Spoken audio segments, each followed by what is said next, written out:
Praise the Lord, hallelujah. फिर से एक बार और आपसे मिलने के लिए परमेश्वर मेरे जीवन में अवसर प्रदान किया, इसलिए प्रभु को धन्यवाद करते हैं। आशा करते हैं ये वचन आपके जीवन में आशीष लाते हैं।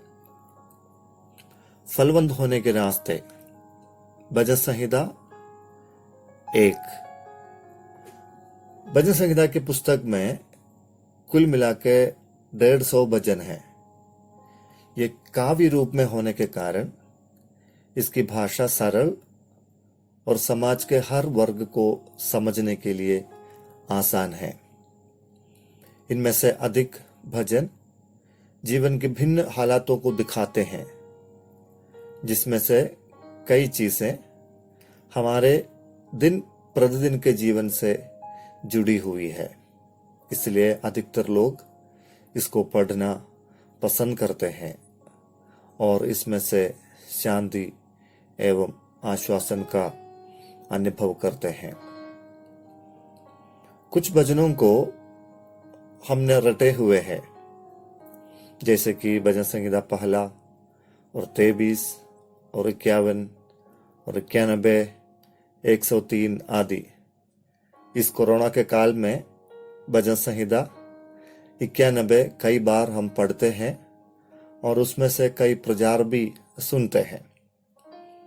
परमेश्वर के पवित्र और सामर्थ्य वचन के लिए धन्यवाद करें, क्योंकि यह भजन भले कई सदियों पहले लिखा हुआ है, तो भी आज भी पढ़ने वाले प्रत्येक से स्पष्ट रूप से बात करते हैं।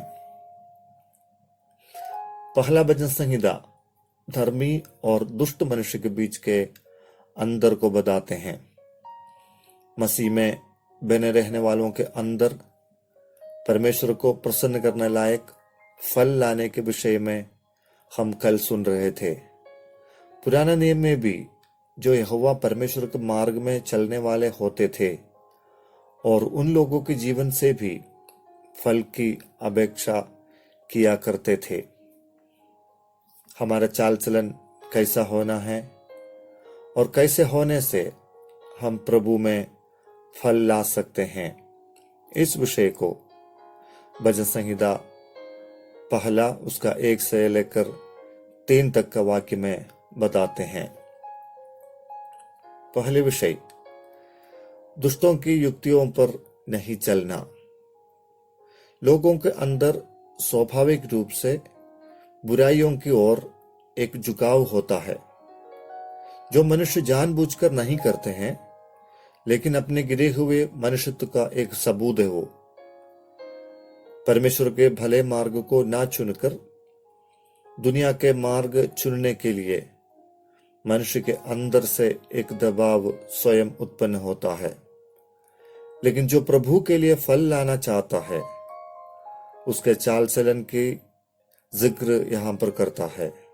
वो दुष्टों की युक्तियों पर नहीं चलता। दूसरी बात, पापियों के मार्ग में खड़ा नहीं होता। इन दिनों न्यूज में मीलों तक पैदल चलने वाले मजदूरों का तस्वीर टीवी में दिखा रहे हैं। कोई पंजाब से मध्य प्रदेश, कोई दिल्ली से यूपी तक, कोई आंध्रा से छत्तीसगढ़ तक पैदल ही अपने घरों के लिए निकल गया है। जब लोग थक जाते हैं तो वे कुछ समय कहीं आराम करने के लिए रुकते हैं। मसीह जीवन में भी एक लंबे समय अपने मुकाम में पहुंचने तक रुके बिना चलने के लिए बुलाए गए हैं। हम इस संसार के सफर के दरमियान अगर हमको कहीं रुकना होता है तो परमेश्वर की संगति छोड़कर कहीं दूर नहीं जाना है। अगर हम संगति छोड़कर दूर जाते हैं तो फिर उन मार्गों को जो हम पीछे छोड़कर आया है वापस अपनाना पड़ेगा। तीसरी बात, टट्टा करने वालों के मंडली में नहीं बैठना। यह परमेश्वर को ठुकराने वाले और उनके मार्गों को इनकार करने वालों का झुंड है। प्रभु को प्रभु समझकर महिमा नहीं देने वाली एक पीढ़ी हमारे बीच में है। इस टेढ़ी जातियों के बीच में से अलग रहना हमारे अंदर फल लाने के लिए अधिक मदद हो सकता है। ऐसा हो तो फिर हमारी पसंद क्या क्या होना है? मैं इन भजन संहिता से ही आपसे बात करना चाहता हूं। यहोवा के वचन पर प्रसन्न रहते हुए व्यवस्था को दिन रात मनन करने वाला बनने की आवश्यकता है। वचन हमें परमेश्वर की ओर खींचता है, परमेश्वर की मनसा हमें बताते हैं। उसकी इच्छा वचन के माध्यम से प्रकट किया है।